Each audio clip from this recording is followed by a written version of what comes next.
Mabuhay po mga kabarya! Welcome po sa ating munting channel na pinamagatang Maharlika Coins TV. Narito na naman po tayo upang magbigay ng impormasyon patungkol sa mga barya. Pero bago ang lahat, kung hindi ka pa nakapag-subscribe, click the like button and subscribe. Then click mo na rin ang notification bell upang ma-update ka sa mga susunod na video na ilalabas ko. Okay, so simulan na po natin. Narito po sa ating harapan ay mga 5 peso coin. Ayan po, no? So, lahat po yan ay 5 peso coin. Ang lahat ng 5 peso coin na iyan ay tinatawag na NGC. Ano ibig sabihin NGC? So, ang ibig sabihin po nun ay New Generation Coin. Yan po yun, no? So, lahat po yan ay 5 peso na bago.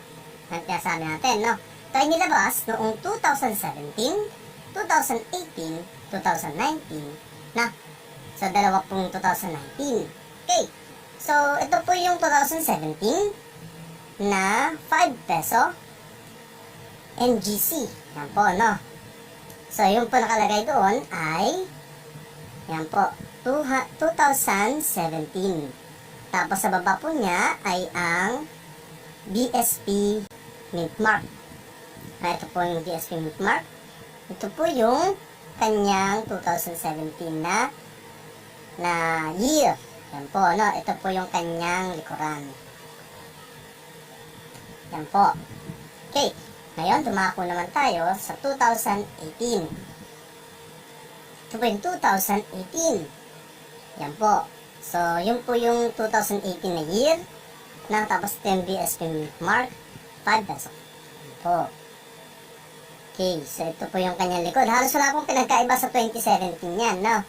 2017, 2018, tsaka 2019, ito mamaya, pag-usapan natin, ay halos walang pagkakaiba. Kaya ngayon dumako naman tayo sa 2019. Yan po. Yan po yung 2019 na 5 peso coin. So yun po yung kanyang year, 2019. Yan po, no? Yan. Tapos 5 peso coin, ito yung BSP Mint Mark. Sa likod naman yung kanyang likuran na tayabak, tapos yung BSP logo. Yan po. Tapos, kung tataka kayo, bakit dalawa ang 2019 natin na meron pong nilabas ang BSP na tulad nito. So, ito yung makabagong 2019 na 5 peso coin.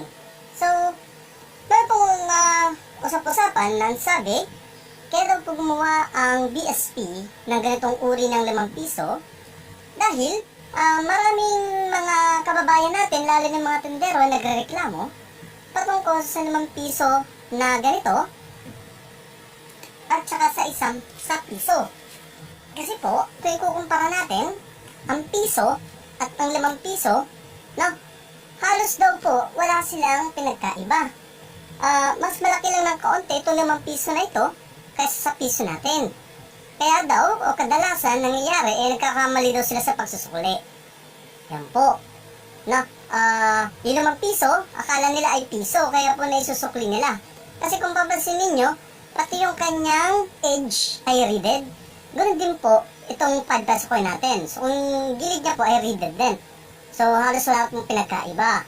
Ang pinagkaiba lang nila ay yung laki, tapos yung mga drawing. Syempre, kung ikaw yung tindero, medyo nagmamadali ka, nangyari daw, nagkakamali daw siya sa pagsusuli. Kaya ang ginawang pamamaraan ng BSP, na gumawa sila ng ganitong uri ng 5 piso. Yan po. So, kung papansin ninyo, yung kanyang edge ay may mga sides. So, ang tawag po natin dyan ay nonagonal, no? Kaya po nonagonal kasi meron siyang siyam na gilid o sides, no? Bilangin natin, 1, 2, 3, 4, 5, 6, 7, 8, 9. So, 9 sides. Yan po. Kaya po nagkaroon tayo ng ganitong uri ng 5 piso. Ayan. Okay. So, tawag po natin ito ay nonagonal. So, lahat naman po ito ay common coin. Noon kasi, itong 2019 na ito, na nonagonal, nung bagong labas pa lang ito, pinagkakaguluhan ito ng mga kolektor. Kasi kakunti pa lang nilalabas. Pero habang tumatagal ang panahon, ito nagiging common coin na. So marami na po ito sa circulation, sa ating sirkulasyon. Na? Yay! So, yun po. Pabonus natin. So, babahagi ko na rin itong aking 2017 na nakalagay, kung mabasin nyo, nakalagay kasi error coin. So, ang error coin natin dito ay makikita doon sa likuran. Yan po. So, kung papansin ninyo, hindi masyadong pansinin kung titignan mo siya. Pero kung kakapain mo, no? Pag kinapa mo siya, merong nakaalsa bahagi dito. Ito po, ayan po, medyo nakaalsa po yan. Ito. Yan. Kung kukumpara natin sa isang ordinaryo na walang error coin, na? So, kung titignan po ninyo, dito banda, itong part na to, tsaka part na to. So, kung sasalitin po ninyo, medyo, yun nga, nakaahon siya. Mas nakaahon siya kaysa dito. Dito kasi, meron man, pero hindi masyalata. Dito po kasi, pansinin po talaga siya pag kinapa mo. So, yun lamang po, na? Sana'y nakapagbigay muli ako ng impormasyon patungkol sa mga barya. Muli, ito ang inyong kamaharlika na nag-iiwan ng isang kataga. Ang barya ay kayamanan ng ating bansa. Ikaw, kayamanan ka ba niya? Maraming salamat po. Peace.